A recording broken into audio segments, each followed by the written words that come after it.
नमस्कार। Justice for Nirbhaya में आप सबों का स्वागत है। ये वही निर्भया है जिसकी हम पिछले कई दिनों से चर्चा कर रहे हैं। जी हाँ, यह बिहार की बेटी निर्भया जो जहानाबाद की रहने वाली है, नीट की परीक्षा की तैयारी पटना में रह कर रही थी। पूरा परिवार, पूरा समाज को भरोसा था, उम्मीद थी कि एक न एक दिन डॉक्टर बनकर बेटियां लौटेगी। लेकिन डॉक्टर तो दूर, गांव इसकी अर्थी पहुंची है। पूरे गांव में इस बात को लेकर कह सकते हैं कि एक अलग तरीके का माहौल है। गमजदा सब लोग हैं कि एक प्रतिभावान बेटी वजह जो भी रही हो, इस दुनिया को छोड़कर चली गई है। इसके साथ जो दरिंदगी हुई है, उसके किस्से लगातार मीडिया में अलग अलग प्लेटफॉर्म पर चलाई जा रही है। लेकिन कई ऐसे सवाल हैं जिन सवालों के सहारे समझा जा सकता है कि दरिंदगी हुई है, लेकिन वो दरिंदा कौन है? किसने हमारी इस मासूम बेटी को इस हद तक जाने को मजबूर किया है कि वो अपनी जीवन लीला समाप्त करने के लिए दवा खा ली? मेरा सवाल यही है। और हम इसी सवाल को लेकर पटना से जहानाबाद, जहानाबाद से पटना, कदमकुआं थाना जहां हॉस्टल है वहां पुलिस मुख्यालय, एसआईटी की टीम, सबों से कल लगातार हम संपर्क में रहे। उनसे हमारी बातचीत जारी रही और उस बातचीत के बाद जो चीज़ें हमें देखने को मिली, सीसीटीवी फुटेज, कई तरह के ऐसे एविडेंस जो चीख चीख कर कह रहा है कि दरिंदा कोई और नहीं है। दरिंदा आस्तीन का वो सांप है जो हमारी इस मासूम बेटी के आसपास बरसों से फटक रहा था। कोई और दरिंदा नहीं है। हम इसके दरिंदा को पटना में खोज रहे हैं, जबकि इसका दरिंदा जहानाबाद में है। खुलासा होगा। हम कल अपनी खबरों में हमने कहा था कि इस पूरे घटनाक्रम को एक अलग नज़रिए से देखने की जरूरत है। और वो नज़रिया साफ दिखा रहा है कि आखिर हमारे इस मासूम के साथ जो कुछ भी हुआ है, उसके लिए जो जिम्मेवार है वह हमारी इस बेटी का सबसे भरोसेमंद आदमी है। कौन है वो? क्या रिश्ता है हमारी इस बेटी से? जल्द खुलासा होगा। लेकिन हम कुछ अपने दर्शकों को कहना चाहते हैं इस पूरे घटनाक्रम के बारे में, और उसके सहारे दर्शक उन चीज़ों को समझ सकते हैं जिन चीज़ों से अभी तक मेन स्ट्रीम मीडिया हो, चाहे सोशल मीडिया हो, बचती रही है या फिर बचने की कोशिश कर रही है। देखिए, हम क्रमवार आपको बताते हैं, उससे बहुत सारी चीज़ें आपको समझ में आ जाएंगी। लड़की लगभग, बेटी मेरी 12-15 दिन पहले, ये जो अभी जो छुट्टी हुआ था ठंड की वजह से संस्था ने, जहानाबाद में थी। 5 तारीख को वो ट्रेन से जहानाबाद से पटना पहुंची है। पटना जंक्शन पर भी सीसीटीवी फुटेज में इसका वीडियो है। अकेले है, एक झोरा लेके आ रही है। जहानाबाद में भी है। वहाँ से इसको 20 मिनट लगा है हॉस्टल आने में। सारे जगह पर फुटेज है। चिड़िया टार पुल पर फुटेज है।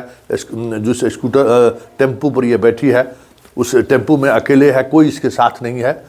लेकिन उसके चेहरे को अगर पढ़ने की कोशिश आप कीजिएगा तो लगेगा कि वो बहुत ज़्यादा तनाव में है।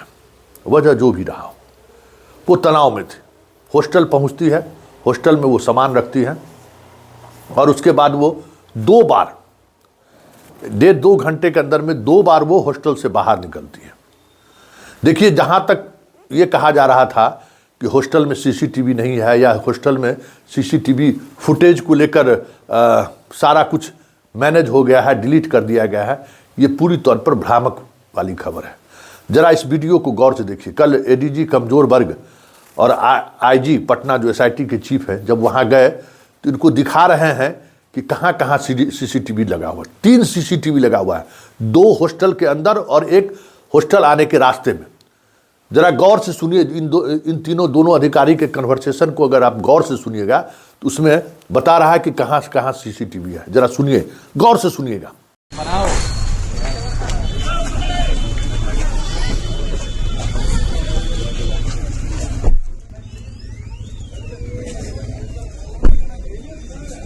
इधर इधर इधर इधर इधर इधर इधर इधर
तो आपने सुना, उस सीसीटीवी फुटेज में यही है कि 2 बार वो 2-2 मिनट के लिए बाहर निकली है।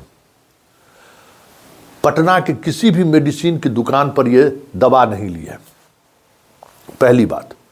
दूसरी बात, इसके आने के बाद इसके ठीक रूम के सामने सीसीटीवी लगा हुआ है, कोई इसके रूम में नहीं गया है।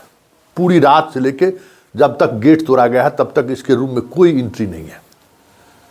ये हम सीसीटीवी दिखा भी सकते हैं, लेकिन वो पूरा अनुसंधान का विषय है, इसलिए उतने तह तक जाने की जरूरत नहीं है। आप इतना भरोसा कीजिए हम पर कि वो सीसीटीवी पुलिस के पास पहुंच चुकी है। लड़की के साथ उस हॉस्टल में कुछ भी नहीं हुआ है, ये हम दावे के साथ कह सकते हैं। सीसीटीवी फुटेज बदल नहीं सकता, बाकी चीजें ठीक है, गवाह है, बदल गया। लड़की को जिस समय में, और एक बात और हम बता दें कि लड़की को जिस समय में गेट तोड़ा गया है और लड़की को बाहर निकाला गया है, उस हॉस्टल के प्रबंधक और लड़की के पिता के साथ डायरेक्ट फोन नंबर पर बातचीत। उसके पिता अगर डिनाई कर रहे हैं तो वो हम सबूत दिखा सकते हैं कि भाई उनकी सबसे पहले उसके पिता को फोन किया है। 3 ही लड़की तो थी हॉस्टल में, सबसे पहले पिता को फोन किया गया है और उसके बाद वहीं से सहजानंद जी के यहाँ ले गया है डॉक्टर दिखाने। वहां जहानाबाद का एक कंपाउंडर है, चीजों को समझिए। और वहां दिखाने के बाद उसी कंपाउंडर के माध्यम से जो प्रभात मेमोरियल हॉस्पिटल है, उस हॉस्पिटल में उस लड़की को भेजा गया। और प्रभात मेमोरियल हॉस्पिटल में जब इलाज के लिए इसको भेजा गया तो प्रभात मेमोरियल अस्पताल इलाज की शुरुआत करने के साथ ही कदम कुआं थाना को बाय विधिवत लीगल तरीके से 6 तारीख को ही सूचना दिया है कदम कुआं थाना को कि एक लड़की आई है जिसका हम इलाज शुरू कर दिए हैं। प्रथम दृष्टया हमको पॉइजनिंग का केस लगता है। वो सीसीटीवी फुटेज भी है जिसमें कदम कुआं की पुलिस आई है, लड़की के माँ बाप से बातचीत हुई है और उस बातचीत के बाद कदम कुआं के थाने की पुलिस ने प्रारंभिक पूछताछ के बाद वो चली जाती है। उस कोई बयान नहीं दिया है और उस समय में लड़की के माँ पिताजी ने कदम कुआं थाने को कहा है कि पारिवारिक मामला है, अब बच्ची अब नादानी में ऐसा काम कर लिया है, प्लीज़ अब इसको अब इलाज होने दीजिए। ऑन रिकॉर्ड है, ठीक है ना। हम कहेंगे कि हॉस्पिटल प्रबंधन उस सीसीटीवी को जारी करे, बहुत सारी चीज़ें सामने आएंगी। और उसके बाद जब स्थिति इसकी सुधार नहीं हुई है तो मेदांता में भी 2 दिन इलाज हुआ है। वो सारी चीज़ें मेदांता में भी क्या इलाज हुआ नहीं हुआ सारा कुछ फुटेज है। देखिए, जो कुछ भी हुआ है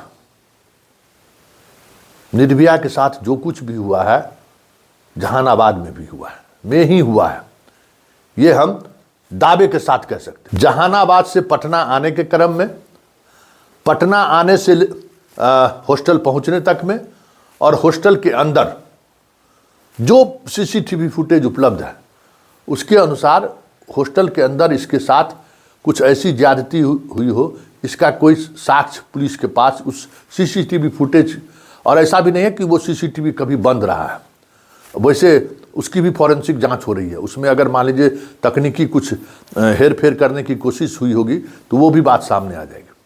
लेकिन उसके अतिरिक्त जो एक और महत्वपूर्ण बात है कि हमारी निर्भया की जहानाबाद के इनके परिवार के ही एक सदस्य के साथ नियमित घंटों बातचीत होती थी, देर देर रात तक बातचीत होती थी।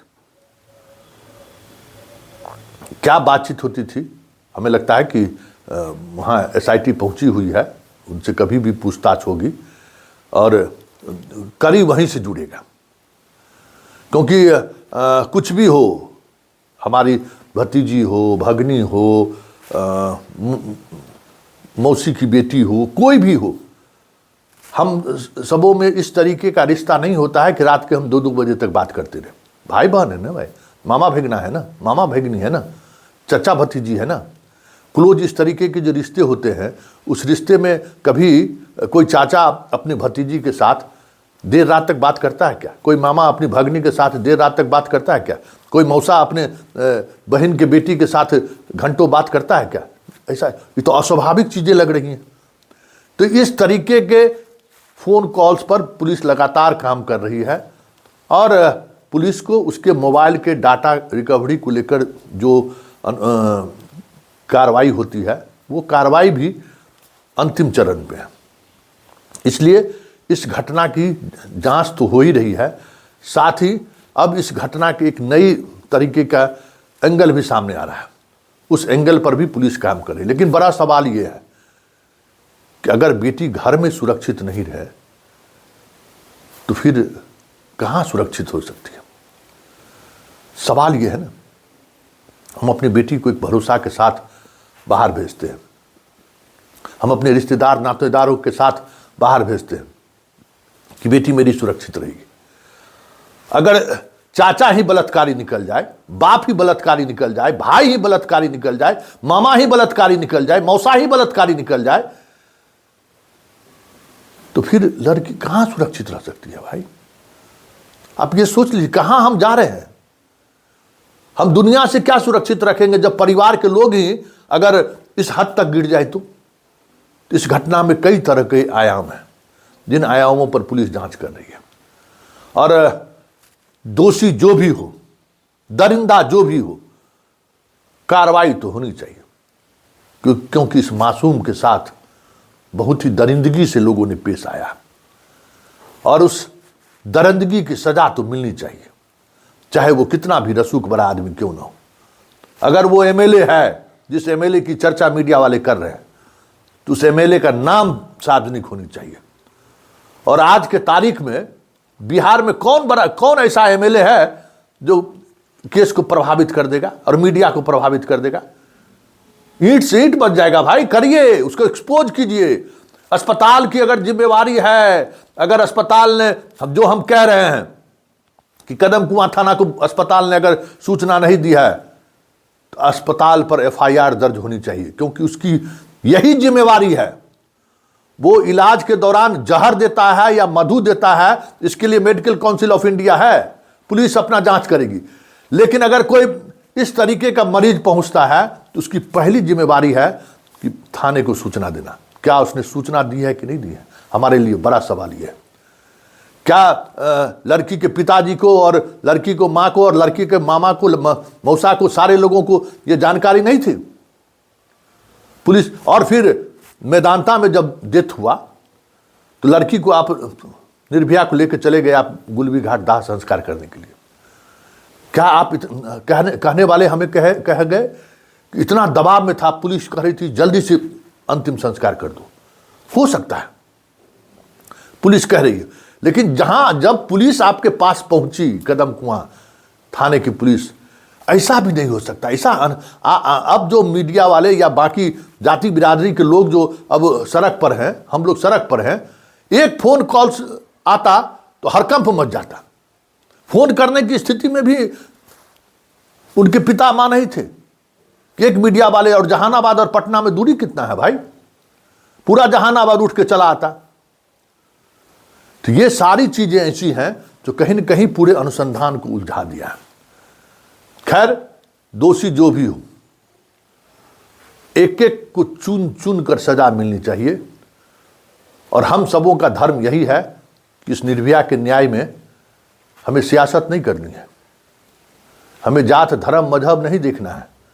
हमें देखना है कि ये बिहार की बेटी है और जिसने भी इसके साथ दरिंदगी किया है उसको सजा जरूर मिलनी चाहिए। जो अभी तक जांच हुआ है, जो जो चीज़ें सामने आई हैं, वो हम आपके सामने प्रस्तुत कर दिए एविडेंस के तौर पर। अब आप निर्णय लीजिए कि आखिर निर्भया को न्याय मिलेगा तो मिलेगा कैसे।